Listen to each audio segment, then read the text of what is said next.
Don't go chasing sugar pants. Please stick to the rivers and lakes that you're used to. Hope you're all having a super duper time, and thanks for stopping by. And your reward is another greasy gob of garbage. Today we're taking a look at 2001's Horrorvision, a mediocre Matrix mimeograph maligning modern machinery. Seriously, take the Matrix and remove all of the symbolism, the special effects, the quality acting, the hero's journey, the costumes, the villains, and then throw in a bunch of B-roll filler and a fucking duster someone had in the trunk of their Plymouth Breeze, and that's just about what you've got here. But let's give the full meal deal and run down that sleaze docket before I ask if you want fries with that. We have 4 dead bodies, 5 cups blood, 0 naked breasts, unless you count the instances of pornography, and I usually don't in these reviews. Badass digital font credits, off-camera beej, internet porn, industrial tentacle porn, gratuitous electrical tape pasties, pseudo 9 Inch Nails soundtrack, jack off Jill, nose rings, radio exposition cliche, TV news exposition cliche, creepy kid playing in the hallway cliche, zipper bondage mask cliche, hotel clerk isn't at the front desk cliche, it was all a dream fake out cliche, industrial park stock footage, hardware fondling, music video style filler to pad the runtime, digital murder bots, murder bot chewed face, 1 stomped PDA, 1 rock smashed watch, force lightning, face scratchy, thigh chewery, digitally filed away girlfriend, CD stomping death, 1 bleeding head wound, random bum fights, puppet monster clothesline, puppet monster face grab, pubic crotch wire expulsion, and full moon merchandise product placement. Horrorvision is the story of Dez, a guy who likes computers, internet porn profits, hacking like a pro, and shitty rub-on tattoos. His girlfriend, Dazzy, yes, Dez and Dazzy, this story was written by edgy middle school boys, is your standard issue alt girl eye candy. One day his porn-producing partner, Tony, is surfing the web when a banner ad catches her attention. So keep that in mind, folks. The plot literally kicks off because this movie came out about a year before the first ad blockers were invented. Anyway, she logs on to Horrorvision.com, and gets crappy flash video of some bondage girl pics. Suddenly the hardware wires come to life and thrash her into a glowing sphere that gets sucked into the computer. Cut to our opening titles and credits as we travel down this low-res cyber tunnel set to a 9 Inch Nails cover band's demo tape. And I hope you've taken your Dramamine, because if the visuals don't make you nauseous, the music will.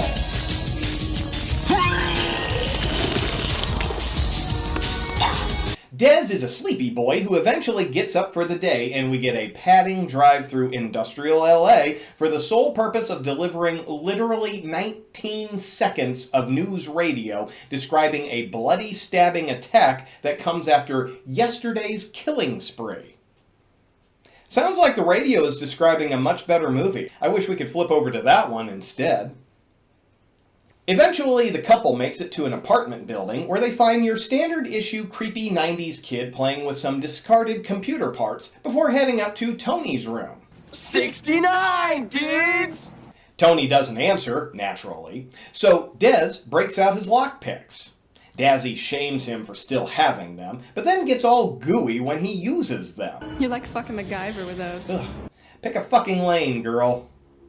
Dez takes a disc of porn for later distribution and stops off at Spencer's Gifts for the main reason this movie exists, showcasing Full Moon's toys. Seriously, I wanted all of these damn Puppet Master action figures back then. that I was a broke-ass clown working 9 p.m. to 6 a.m. for just a penny more than minimum fucking wage. And now that I'm a big-time internet boy, well, I still can't afford them thanks to fucking extortion-based prices. Dazzy tries to convince Dez to stop dealing the porno. He tells her he's got to pay the bills somehow, and she says he should focus on his screenplay. That guy at Miramax was practically salivating on you at Dementia's party. Oh, Dazzy, you have no idea how fucking accurate you were with that statement. Back at Dez's place, he's uploading Tony's latest porn pics when a Horrorvision virus attacks his system. And after establishing what an awesome hacker he is at the beginning of this movie, we watch him open an unknown file and then hammer the escape key. Fuck! What the hell, you piece of shit? Come on! We get some bullshit manifesto, some shitty copy-pasta matrix code, some more QuickTime porn, and Dazzy pulls the plug when she sees Dez catatonic.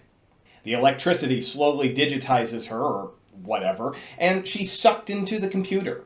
And instead of having a massive emotional reaction, Dez does his best Luke Wilson impersonation. He races back to Tony's apartment where he runs into a young Kid Rock having a friendly domestic. Unfortunately, Tony is still a special effect, so all he runs into is a junkie. He tries to get some info from her, but it's just another filler scene that goes absolutely nowhere. So he runs downstairs and we get this fucking scene. Hello? Get the fuck off my car. Sometimes it's good to see things from a new angle. Important to get a different perspective on your environment. Jesus fucking wept. This is what happens when you order Morpheus off the Wish app. Not Morpheus here gives him some pseudo-psychological babble, and it's time for a sepia-filtered music video with black and white flashbacks of shit we saw less than 30 minutes ago. This fucking movie is a clinic in runtime padding. Dez stops at a hotel and steals the From Dusk Till Dawn bell ringing.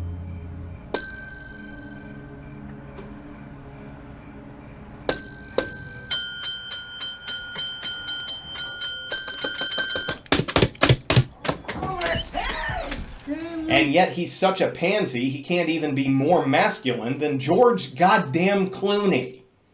He gets a room and turns on the TV so we can watch more full moon product placement in the form of the movie Arcade. But we also get some J.R. Bookwalter product placement when he changes the channel over to The Dead Next Door. But then we flip over to Exposition News Network to get more information about how violent everyone in LA has been. This is the 5th mass murder in the past 2 days. And you'll just have to take our word for it because we ain't gonna show a fucking ounce of it, even though it would make a much better scene than the dipshit watching TV we actually put to film.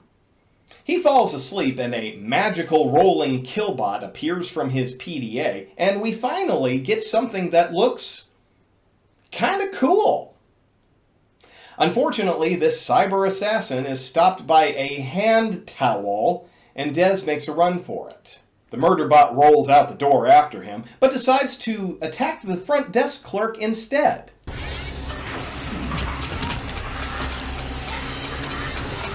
Not Morpheus is sitting on his car, again, only he actually does something helpful and smashes Dez's PDA, sending the murder bot back to the cyber world or wherever the fuck it's from.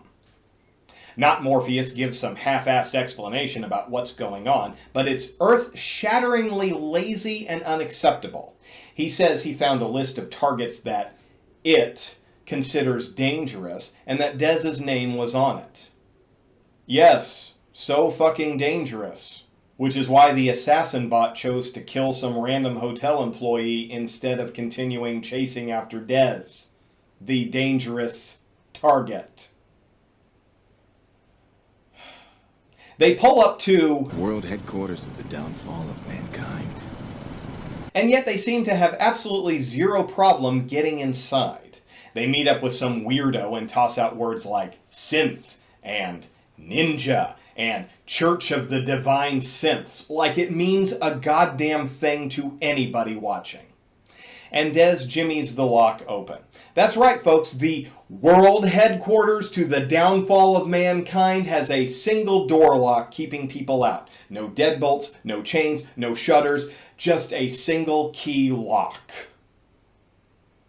Eventually they wander into the mainframe and we meet this happy feller.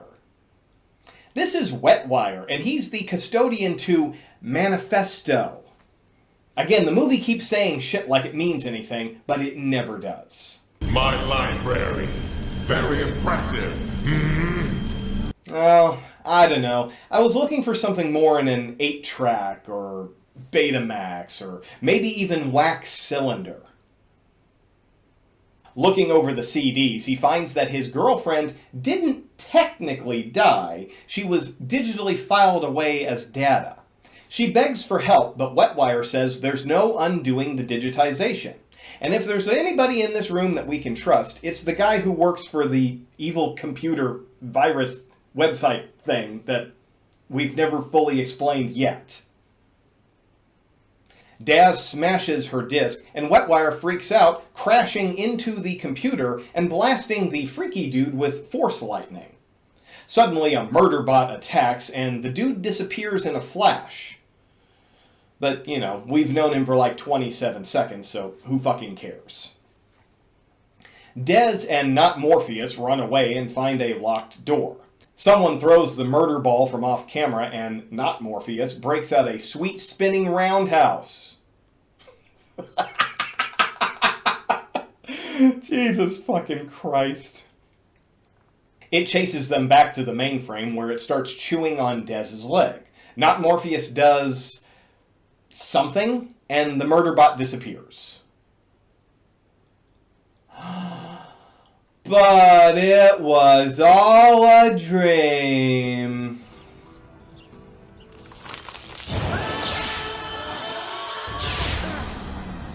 But it was all a dream.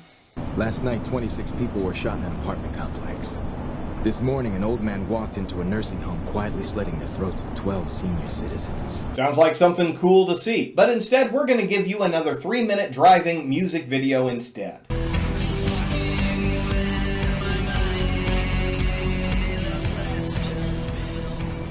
Where are we going?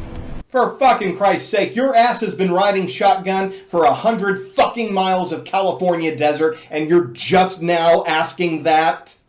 They pull over when the car runs out of gas, and our two decide to have a little heart-to-heart chat. I had one of those things you stick in a shell and it would scramble the egg inside.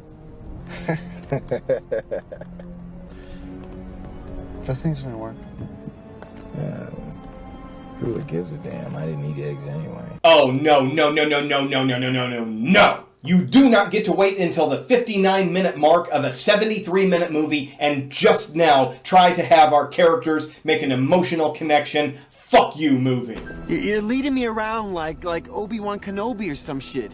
You took me into the fucking Death Star. Next thing you're gonna tell me Vader's my father. Obi-Wan didn't tell Luke that. It was Vader.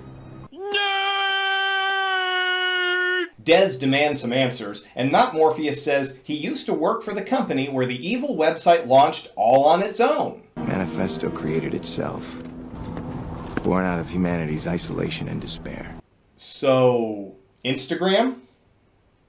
Not Morpheus says most people who use the website are driven mad, while others are digitally stored. But people like he and Dez are the chosen ones who are able to fight it. Not Morpheus says their fight begins out in the middle of fuck all, far away from technology, and Dez finally gets on board. Well, Obi-Wan, I want to become a Jedi like my father. Suddenly, Dez's watch goes off because he's a stupid fuck who hasn't figured out internet-based technology is how the killbots find them. And we get a giant puppet monster that actually looks pretty cool as long as it doesn't have to move around too much. The next sequence is like a human fighting with a Muppet. Only we don't have a director smart enough to film it well, so we're just going to skip most of this. Long story short, it mangles Not Morpheus before Dez can smash his watch with a rock, and it disappears back into the interweb. Not Morpheus hands Dez his list of the website's targets, tells Dez to spread the word, and then he dies. Then Dez walks away. Roll the goddamn credits that play the one Jack Off Jill song anybody actually remembers. And honestly, that's the only highlight from this entire movie, because I suddenly remembered all the sexy little alt girls and goth chicks I knew back in the early 2000s who kept Jack Off Jill in their CD wallets for impromptu makeout sessions.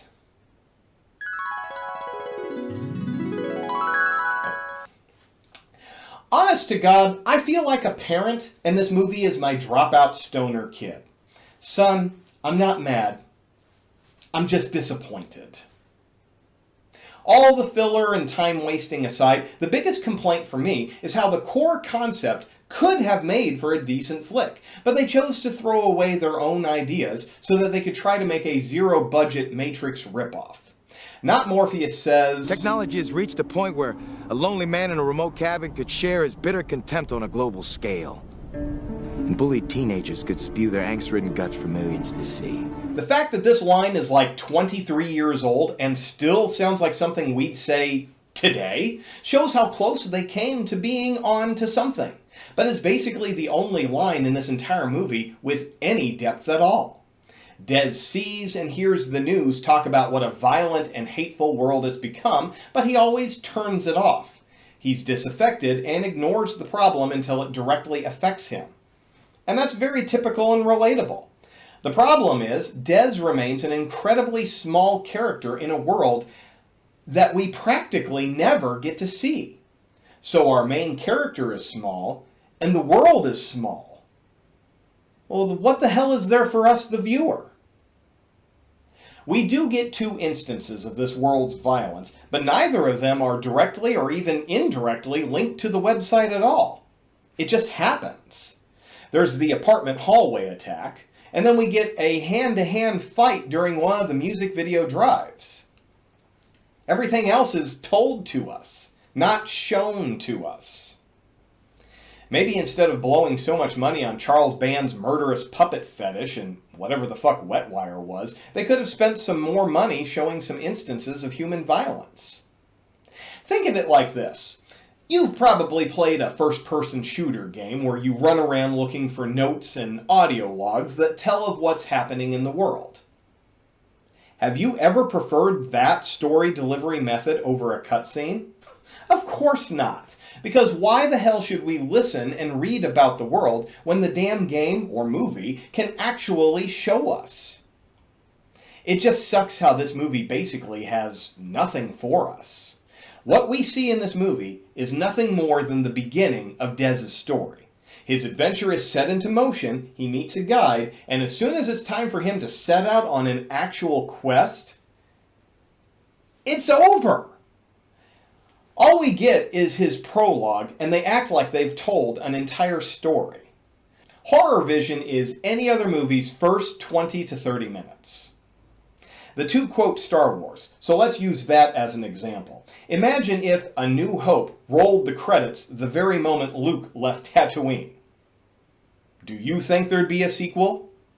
Maybe if they changed it to Dez and not Morpheus looking for a third person on the target list, I think it would have gone kind of a long way and would have ended up more than what we actually got.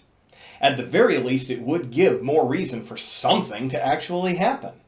With this one, I just keep coming back to the thought that they couldn't afford to give us an actual movie, so they did what they could afford. And going on that thought, I really wish the studio had just used this movie's budget to make improvements to another movie. Apparently, the story goes that this movie was set to film in 1999 under the title Fear.com. Then it got pulled and rewritten into Horrorvision. Now, I wonder what happened in 1999 that made them go back to the beginning and rewrite the script. These are my breasts. Oh God, they're so big. No. That one's awesome. Not what I'm talking about, though. Basically, as soon as The Matrix blew the world's vaginas off, Full Moon jumped to capitalize on it with whatever script was even remotely related to computers. Unfortunately, all we got was a bare-bones, half-assed attempt at recreating one of the biggest blockbusters of that year. I'm honest to God shocked we didn't get any shitty bullet time thrown in, too. Seemed like every movie between 1999 and 2002 had their own version of that shit. I definitely want to make clear that I don't have any issues with lesser movie studios jumping on a big Hollywood blockbuster for their own productions. But this definitely is the wrong way to do that. Roger Corman is the example to follow here by way of making your own knockoff movies. After Alien came out, Corman made several movies to pounce on the movie-going public's appetite for slimy alien sci-fi.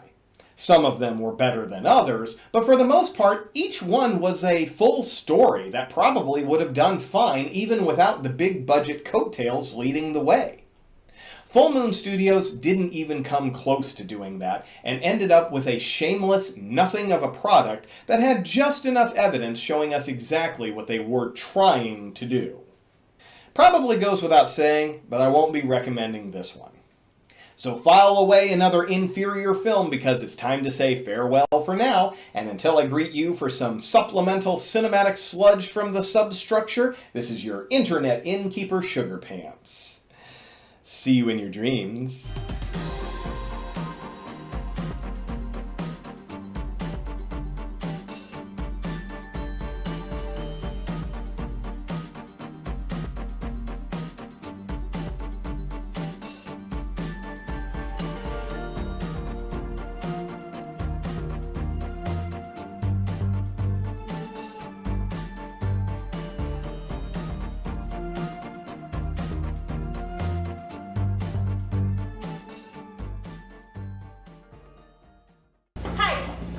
You limp-dick faggot! I pray you, who is that fiery wench? You can suck the snotty end of my fuck stick. I do desire to seek further counsel with the lady.